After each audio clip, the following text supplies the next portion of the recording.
Bonjour à tous, j'espère que vous vous portez bien. En ce grand week-end, ce long week-end de Pâques, ouais, Pâques. Bon, bah aujourd'hui je faisais tout simplement cette petite capsule très rapide pour parler du changement d'horaire. Évidemment, on a encore changé les horaires d'une heure. Alors certains peut-être vont dire mais c'est super parce que les journées sont plus longues, etc. Et c'est bien parce qu'on peut profiter beaucoup plus des journées longues, etc. Alors bien sûr, si on part de ce concept-là, évidemment que ça peut être que bien pour les personnes qui veulent effectivement avoir des journées plus longues, sauf qu'il y a des personnes, notamment je pense aux enfants au niveau pédiatrique et aux personnes d'un certain âge, et même à d'autres personnes qui seraient hypersensibles, enfin en tout cas qui sont sensibles à ce type d'événements ou changement d'horaire.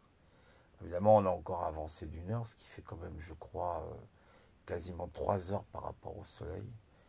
Alors pourquoi je fais cette petite capsule, c'est simplement pour expliquer que tout ça, ce sont encore des aberrations du gouvernement, des aberrations générales de tous ces gens là qui prétendent être des sachants et des scientifiques et qui connaissent tout.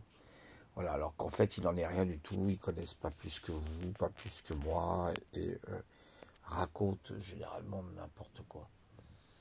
Alors, des études avaient été faites justement sur les éventuelles perturbations que pourraient apporter ces changements d'horaire. Vous connaissez très bien que, par exemple, ceux qui travaillent dans le milieu de l'aérien ont souvent des décalages qui créent des burn-out pour les hôtesses d'accueil, les stewards, etc. Parce qu'évidemment, c'est très fatigant, c'est très épuisant d'avoir des décalages horaires qui peuvent être de 3 4 heures, voire bien plus.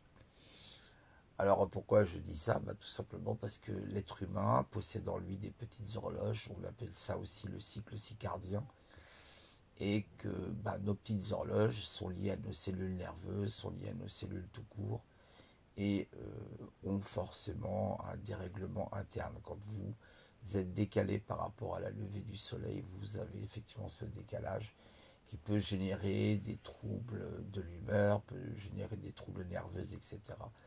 C'est pas moi qui le dis, hein. Vous pouvez faire de nombreuses recherches sur internet et vous verrez que ce que je dis a une incidence sur le cycle circadien.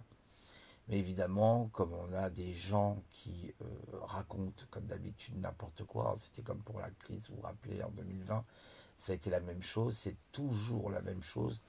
On a des soi-disant sachants qui ne sachent que sécher en fait, hein, les sachants séchés, que je les appelle souvent, qui jouent les experts dans tous les domaines et qui racontent évidemment du fake la majorité du temps. Voilà, donc notre situation est toujours dans le statu quo. Je pense qu'il vaut mieux carrément se barrer des villes, aller vivre à la campagne, prendre une horloge solaire et vivre avec le soleil.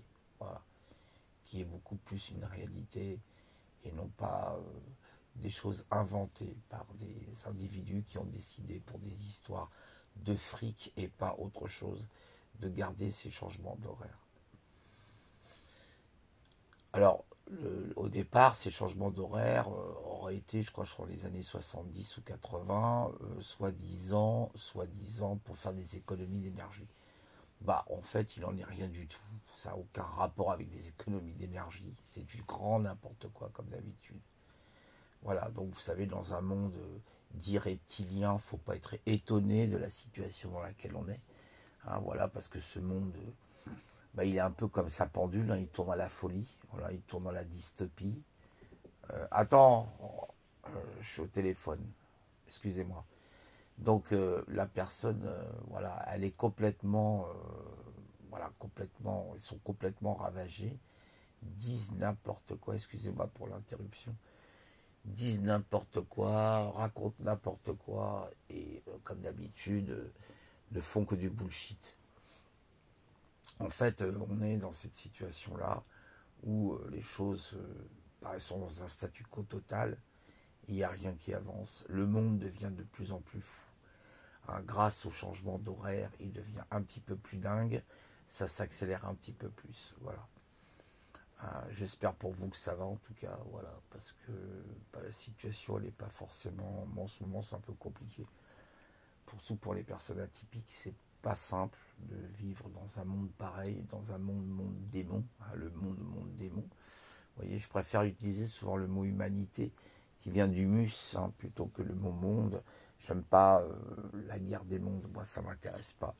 C'est ce qu'on est en train de voir aujourd'hui avec des fous, des psychopathes. Ils sont pire qu'on puisse imaginer, des individus pareils qui tuent sans vergogne des enfants, des vieillards, des gens innocents dans des guerres, que ça soit à Gaza, que ça soit en Ukraine, peu importe l'endroit du monde, voilà, on a ces espèces de dégénérés, de tarés qui ne pensent qu'à détruire les mondes. Vous savez, je lisais les ouvrages magnifiques de André Haz, je ne sais pas si vous connaissez André Haz, il avait écrit c'est un auteur de fiction, fiction sans être vraiment de la fiction, il a écrit notamment un livre qui parle de ce qu'on appelle les guerriers ou les soldats, c'est des espèces de marines qui vont sur Mars, et en fait ils sont envoyés avec des capsules sur Mars, et puis en fait ils doivent faire la guerre à des créatures hideuses, vous savez, un peu au genre alien, vous voyez, là, des xénomorphes. Et en fait, ils font la guerre à des xénomorphes, à des espèces de xénomorphes. Bah, on en est là aujourd'hui, en fait. Cette humanité n'est absolument pas dirigée par des êtres humains, je tiens à le préciser, parce qu'il y a beaucoup plus de preuves qu'on l'imagine sur les abductions, etc. Vous avez des entités qui vivent dans les bases souterraines depuis, on le sait, c'est pas la peine de raconter des balivernes, on le sait, tout le monde le sait, tout le monde a des preuves de tout ça.